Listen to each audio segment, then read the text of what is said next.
Harus kita ubah nih satu kaidah kapitalis yang mengatakan menabung pangkal kaya. Maaf teman-teman yang suka nabung nih.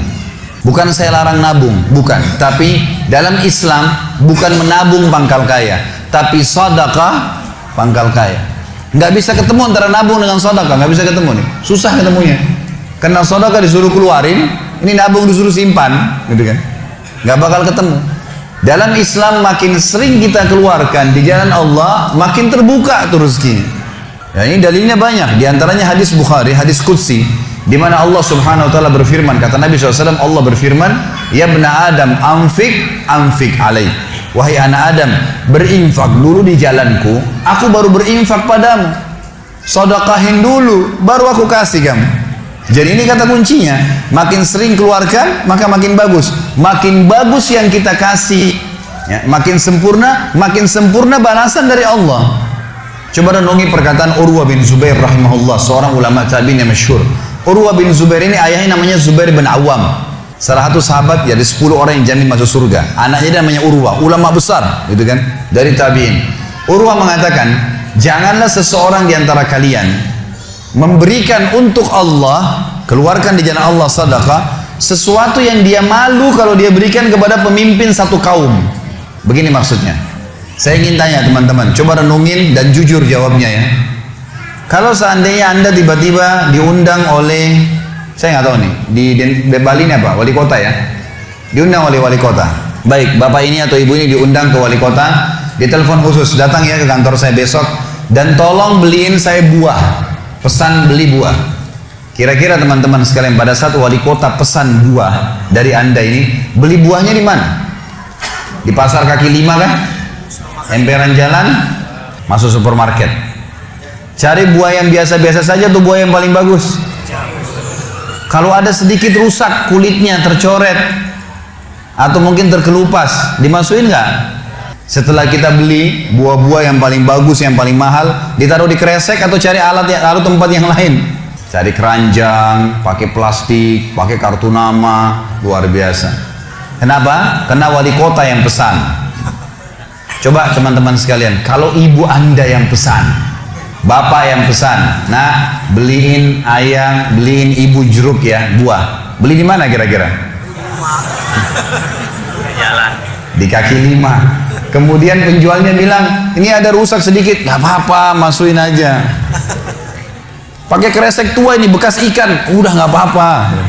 Ini yang Urwah rahimahullah berkata, janganlah seseorang di antara kalian ya memberikan untuk Allah di jalan Allah. Orang tua kita tuh kalau bakti luar biasa pahalanya kan gitu. Yang kalian malu kalau kalian berikan kepada pemimpin satu kaum. Mestinya ibu ayah kita tuh dibuatin kayak tadi itu, malah lebih hebat daripada itu.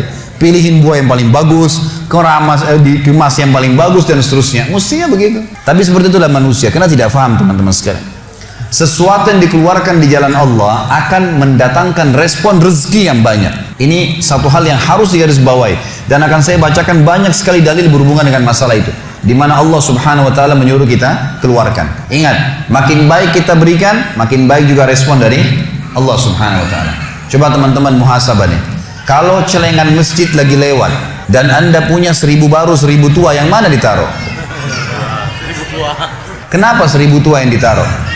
Karena belum tahu nih, kalau saya berikan di jalan Allah, ini akan datang responnya. 1000 baru yang kita beli air mineral di luar sana, ini pemahaman yang salah. Ini yang kita mau lurusin malam ini nih. Mestinya teman-teman sekalian cari uang yang baru dikasih ke jalan Allah, yang tua dipakai belanja. Mestinya begitu. Karena makin baik kita berikan, maka makin baik responnya, gitu kan? Makanya kata para ulama, siapa yang memberikan sesuatu yang baik pada Allah di jalan Allah, Allah akan balas dia dengan kebaikan. Saya akan angkat sebuah kisah teman-teman sekalian. Kisah seorang ulama tabi'in bernama Rabi' ibn Haytham rahimahullah. Rabi' ibn Haytham ini ulama yang sangat terkenal dengan kesolehannya, luar biasa kesolehannya orang ini. Jadi dia di akhir hidupnya, Rabi' ibn Haytham ini muridnya Abdullah bin Umar, muridnya Abu Musa al-Asy'ari, sahabat-sahabat yang mulia. Ini murid langsungnya, ulama tabi'in yang terkenal, Rabi' ibn Haytham. Rabi' ibn Haytham ini di akhir hidupnya sempat stroke setengah badan. Datanglah 2 orang muridnya bertamu ke rumahnya, dan ini termasuk adab yang baik. Kalau teman-teman mendapatkan seorang alim ulama dan memang dia bersedia bisa didatangin, kunjungin, minta nasihat atau ketemu minta nasihat atau ada di pengajiannya lah. Mereka datang mengatakan begitu masuk kebetulan stroke setengah badan, bagian kiri tubuhnya stroke ini. Ada 4 kejadian di rumahnya pada saat itu. Yang pertama, pada saat muridnya masuk, muridnya berkata, wahai imam ini kiai, ustadz, wahai imam, apa rahasianya kenapa anda ini bisa mengontrol lisan anda? Tidak seperti ulama-ulama yang lain. Masih kadang-kadang ngobrol-ngobrol kosong. Anda ini betul-betul Rabi ibn Haytham terkenal kalau ngomong nasihat, tanya kabar orang, gitu kan? Quran atau zikir, nggak ada yang lain. Ini itu saja 4 tuh dari lisannya, nggak ada yang lain. Luar biasa. Kalau bukan nasihat orang, tanya kabarnya orang lain, gitu kan? Apa kebutuhan mereka? Kemudian berzikir atau baca Quran. Gitu. Ini masuk dalamnya zikir adalah doa. Maka dikatakan apa sih? Murid-muridnya bilang apa rahasianya anda melakukan seperti ini? Dan ini saya sempat angkat di khutbah Jumat kita kemarin potongan kisah ini. Maka Rabi ibn Haytham mengatakan, wahai murid-muridku, apakah kalian sampai sekarang masih ragu ada Tuhan namanya Allah? Dan kalian masih ragu di pundak kanan dan kiri kalian Allah telah letakkan malaikat yang akan mencatat amal baik dan amal buruk kalian. Dan pasti demi Allah akan dibacakan dan dihisapkan untuk kalian di sana, di akhirat nanti. Artinya saya bisa mengontrol lisan saya karena saya tahu Tuhan saya selalu melihat. Dan ada malaikat yang mengawasi, tidak pernah tidur nih, 24 jam terus mengawasi. Baik dicatat, buruk dicatat. Lalu kemudian muridnya mengatakan, baiklah kalau gitu, dapat ilmu.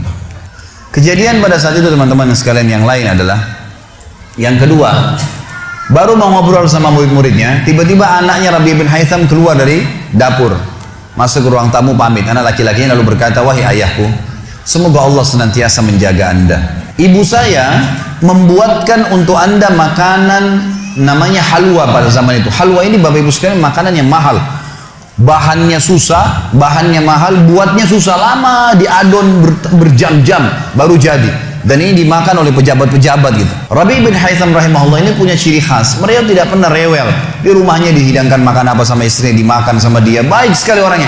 Udahlah dunia dilaluin sama dia begitu saja. Maka anaknya datang dan mengatakan, wahai ayahku, ibuku membuatkan untuk anda halwa. Makanan yang mahal bahannya dan juga susah buatnya. Tapi anaknya bilang, ibu saya buat halwa buat anda. Ibu saya berharap anda memakannya. Gitu. Lalu kata Rabi bin Haytham, baiklah, keluarkan aja. Dikeluarkanlah makanan tersebut. Lalu halwa ini dipotong-potong karena kue yang bagus dan cukup besar, dinampan besar, dipotong-potong. Baru saja Rabi bin Haytham mau memegang dengan tangan kanannya, karena sebelah kirinya sakit. Diambil sebelah kanan, kemudian dia kasih isyarat murid-muridnya untuk ambil juga. Baru mereka mau pegang, tiba-tiba pintu rumahnya ada yang diketuk. Dia kasih isyarat anaknya, suruh buka pintu itu. Dibuka pintu itu. Anaknya pergi sana. Waktu dibuka teman-teman sekalian, ini ternyata yang ketuk pintu bukan orang biasa, orang yang luar biasa, orang gila, gitu kan. Jadi bukan orang yang peminta-minta biasa, orang yang luar biasa, orang yang selalu anggap ini udah deh, nggak usah dilayanin, nggak usah diajak ngomong, nggak usah diperhatikan, gitu kan. Orang gila ini ketuk pintu dengan pakaiannya yang lusuh, tidak pakai alas kaki, rambutnya berantakan, kasih isyarat minta makan. Rabi ibn Haytham rahimahullah tunjuk anaknya, suruh datang, angkat nih halwa, kasih orang gila itu. Halwa nih makanan yang mewah, kasih orang gila itu.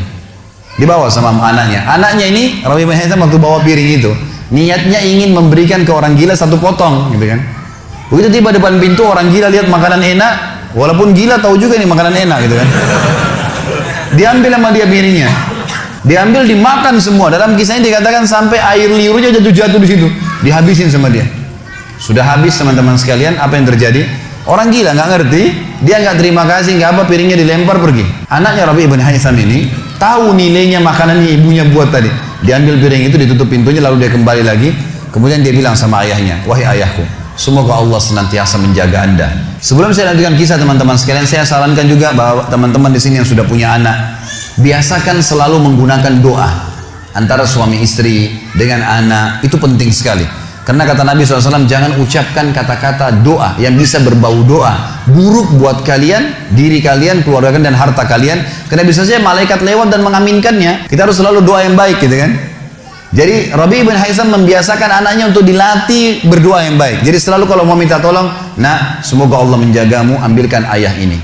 Nak, semoga begini, semoga Allah menjagamu, semoga Allah berikan kau rezeki, ambilkan ayah seperti ini. Jadi selalu diikuti dengan doa. Anaknya pun terbiasa mendoakan ayahnya. Dalam kondisi anaknya jengkel karena perilaku si orang gila tadi, dia kembali dan masih sempat mengatakan, ayah semoga Allah menjaga anda. Tadi itu ayah yang minta-minta orang gila. Dia tidak mengerti nilainya makanan yang kita kasih. Kalau tadi anda suruh saya ke dapur, ngambil apa saja, roti lah, apalah, dia makan juga. Kenapa harus halwa yang ibu saya setengah mati buat, biayanya mahal, buatnya lama, gitu kan? Jadi anaknya butuh jawaban nih. Perhatikan apa jawabannya orang beriman kepada Allah dan tahu benar kata kunci bertambahnya rezeki justru dengan sedekah itu. Kata dia apa? Ya waladi illam yadri fallahu yadri. Baru dia baca ayat lan tanalu birra hatta tunfiqu mimma tuhibbun. Wahai anakku, kalau orang gila itu tidak tahu nilainya makanan yang kita kasih, nggak penting buat saya. Karena Allah tahu nilainya, bukan dianya, tapi Allah tahu nilainya. Dan ingatlah firman Allah, kalian tidak akan mendapatkan, gitu kan? Kalian tidak akan mendapatkan balasan sempurna daripada sedekah kalian sampai kalian menginfakkan apa yang paling kalian cintai. Saya suka halwa itu, tapi disuruh kasih. Teman-teman sekalian, pelajaran luar biasa dari kisah ini. Pernah nggak kita berpikir berikan makan orang gila? Kadang-kadang subhanallah kita lihat orang gila ambil di sampah, kita biarin, nggak mau dilihat. Kalau kita nggak kasih makanan dia, siapa yang akan kasih makan? Dan Allah tetap menilai kita dan sesuai dengan niatnya. Innamal a'malu binniyat. Termasuk saya pernah jelaskan ke jamaah saya di pengajian, kalau ada orang datang ke masjid kita ini sekarang bawa proposal, teman-teman sekalian, nih proposal saya mau bangun masjid, butuh bantuan 1 miliar, kita nyumbang semua, terkumpul 1 miliar, sebulan kemudian kita tahu orang itu dusta, rugi kah kita? Tidak rugi sama sekali. Kita akan dapatkan pahala bangun masjid walaupun masjidnya belum dibangun, karena innamal a'malu binniyat, gitu kan? Allah akan kasih begitu. Siapa yang niat mengerjakan satu perbuatan, niat dalam hatinya, belum dikerjakan dapat 1 pahala, dikerjakan diberikan pahala 10 kali lipat sampai 700 kali lipat, kata Nabi SAW. Jadi jelas sekali, gitu kan? Bagaimana Rabi ibn Haytham mengajarkan kepada kita bersedekah, teman-teman, sampai pada orang gila pun dikasih, karena Allah akan menilai kebaikan itu. Bagaimana bisa kita tidak lakukan? Maka selesai kisah yang kedua. Kisah yang ketiga adalah muridnya mengatakan, wahai imam, apa nasihat anda? Apa nasihat anda untuk kami dalam masalah ibadah? Tentu yang jadi saksi bahasan tadi orang gila dikasih makan itu ya. Maka dia mengatakan waktu ditanya oleh muridnya apa nasihatnya dalam ibadah, ibadah kami apa nasihatnya, sholat, puasa, apa nasihat anda? Maka beliau mengatakan, alaikum bil asrar, rahasiakan amal soleh kalian, jangan ceritakan sama siapapun, kerjakan tapi jangan ceritakan. Udah, Allah sudah utuskan ada malaikat yang catat semua kebaikan, tidak dibayar, tidak pernah tidur, lengkap semua data-datanya hari kiamat. Semua dicatat. Rahasiakan amal soleh kalian, jangan ceritakan sama siapapun, jangan buka sama siapapun. Baik. Lalu kejadian terakhir di rumahnya adalah teman-teman sekalian, waktu itu terdengar azan duhur, stroke setengah badan. Lalu Rabi ibn Haytham ini saya sekarang berikan motivasi kepada teman-teman yang masih malas sholat di masjid. Rumah Allah harus didatangi teman-teman sekalian, fadilahnya sangat besar. Kata Nabi SAW, setiap orang ke masjid, setiap langkahnya mengangkat derajatnya 1 langkah, yang 1 langkah mengampuni dosanya. Setiap ke masjid dapat 1 istana di surga, dan pulang dari masjid 1 istana lagi. Hadis sahih semua menjelaskan masalah ini, gitu kan? Belum fadilah salat berjamaahnya, belum terbangun ukhuwah, belum dan seterusnya. Belum lagi hadis Nabi SAW, siapa yang tidak kehilangan takbiratul ihram pertama imam selama 40 hari, dia akan akan diselamatkan dari sifat kemunafikan. Banyak fadilahnya. Rabi bin Haytham rahimahullah stroke setengah badan, teman-teman sekalian. Lalu dia dengar azan duhur, dia kasih isyarat anaknya sudah tahu, suruh datang. Anaknya lalu menopang tubuhnya dia yang sebelah kanan, minta diantar ke masjid, stroke setengah badan dan sudah sangat tua. Lalu muridnya bilang, saya lalu kemudian membantu menopang tubuhnya yang stroke, dan demi Allah untuk kami membawanya ke masjid, kakinya yang stroke terseret di tanah. Lalu saya bisikin di tengah jalan, imam, hai kiai, hai guru, anda kan punya rukhsah, punya keringanan, sholat aja di rumah, stroke, tua, susah, gitu kan? Lebih baik sholat di rumah. Apa kata dia? Orang beriman tidak mengenal stroke kah, sakit keras kah, ibadah kepada Allah nggak terganggu nih. Kata dia, wahai muridku, aku mendengarkan dengan kupingku ini azan, hayya 'alas shalah, hayya 'alal falah, ayo sholat, ayo mendapatkan kemenangan dari Allah, hanya melalui lisan muadzin saja. Karena semua muadzin sama mengucapkan, mau orang Afrika, mau orang Arab, mau orang Melayu, azannya sama, hayya 'alas shalah, hayya 'alal falah. Allah memanggil saya mengatakan, ayo sholat, pencipta langit dan bumi, ayo mendapatkan kemenangan. Lalu saya sholat di rumah saya, demi Allah saya akan datangi masjid walaupun saya merangkak. Luar biasa nih ya, keimanan membuat seseorang stroke pun bisa beribadah kepada Allah. Tapi dari kisah kita ya, dari 4 kejadian di rumah Rabi ibn Haytham adalah bagaimana dia bersedekah kepada orang fakir miskin tadi.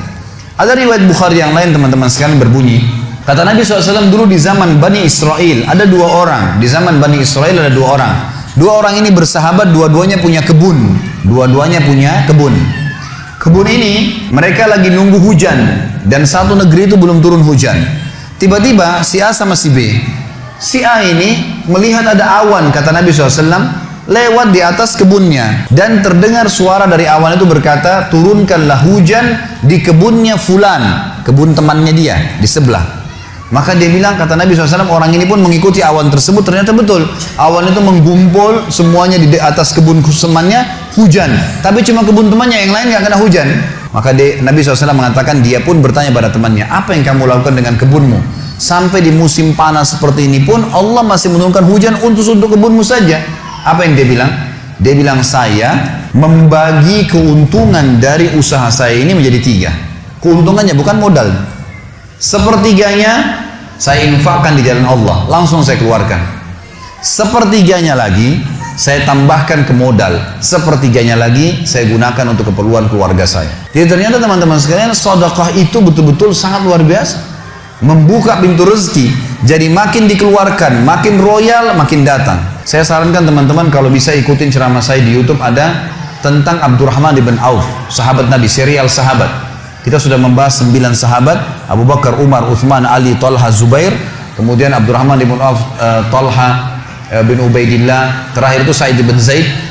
Dan insya Allah hari Sabtu depan ini akan ada tablik akbar sahabat yang ke-10, Abu Ubaidah bin Jarrah.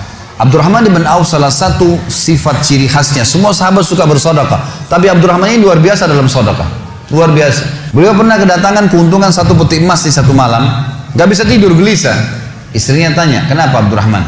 Dia bilang, saya nggak bisa tidur nih, belum pernah ada keuntungan sebesar ini. Kata istrinya, lalu apa keinginan? Dia bilang, saya ingin keluarkan jalan Allah, saya nggak mau simpan di rumah saya malam ini, nggak mau nabung. Kalau kita subhanallah baru untung 1 juta sudah antri sejam di bank, gitu kan.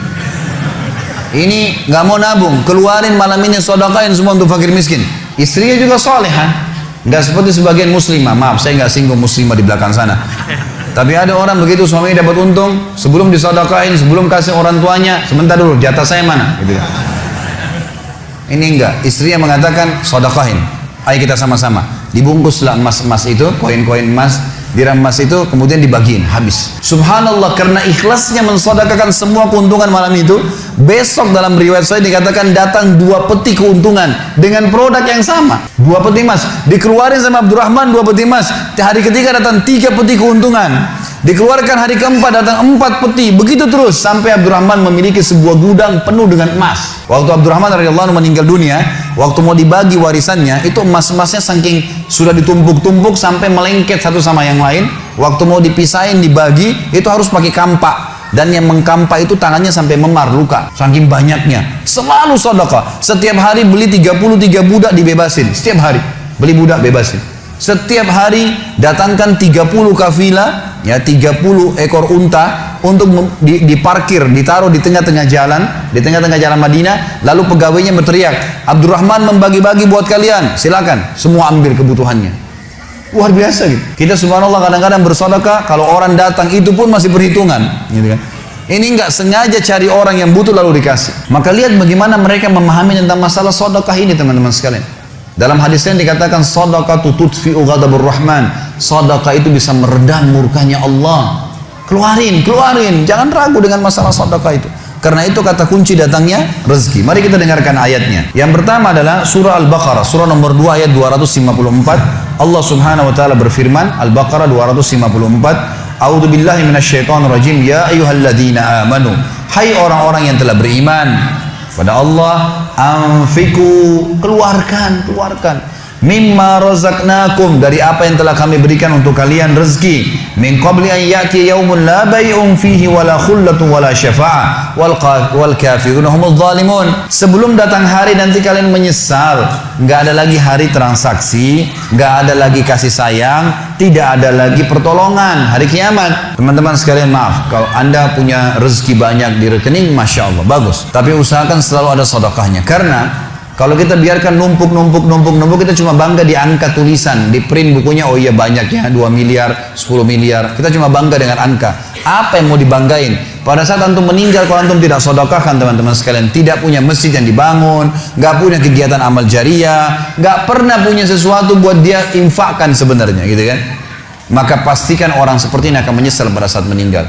Coba ya saya sedekahin dulu. Makanya kata Nabi SAW, hartamu yang sebenarnya, harta yang kau sedekahkan selama kau hidup, itu harta sebenarnya. Dan harta yang bukan sebenarnya yang kau habiskan beli makanan dan pakaian, habis semua. Yang kau sedekahin. Seorang ulama salaf dulu pernah ditanya, setiap dia dapat keuntungan selalu sedekahin, dapat keuntungan selalu sedekahin, selalu sedekahin.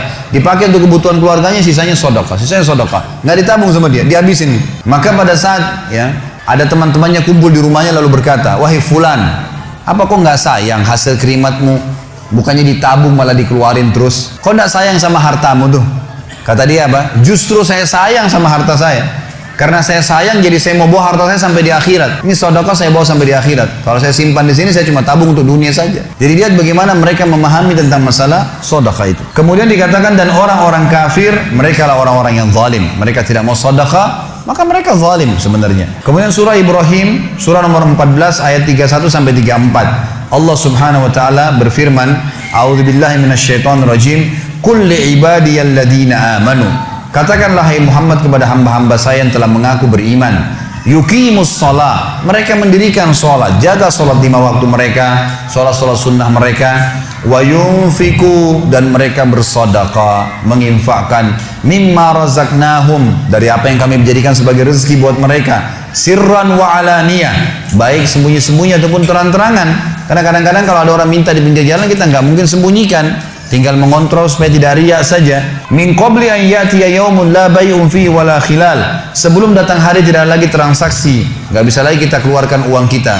Di akhirat nggak laku lagi rupiah, nggak laku lagi dolar, nggak laku lagi pound sterling, nggak ada lagi semua itu. Yang laku adalah yang sudah disedekahkan selama di dunia. Sebelum datang hari yang tidak ada transaksi dan tidak ada lagi persahabatan. Allahul ladzi khalaqas samawati wal ard. Yang menyuruh kalian sholat tadi dan menginfakkan apa yang kalian telah diberikan adalah Allah yang telah menciptakan seluruh langit dan bumi. Wa anzala minas sama'i ma'a, dan telah menurunkan dari langit air. Fa akhraja bihi minas samarati rizqan lakum. Lalu dengan air hujan itu dia tumbuhkan buah-buahan sehingga kalian bisa menjadikannya sebagai rezeki kalian, menutupi kebutuhan kalian. Wa sakhkhara lakumul fulka litajriya fil bahri bi amri. Yang menyuruh kalian sholat dan berinfak itu adalah Tuhan Allah yang telah menundukkan lautan sehingga bahtera-bahtera kalian bisa meraung di atasnya.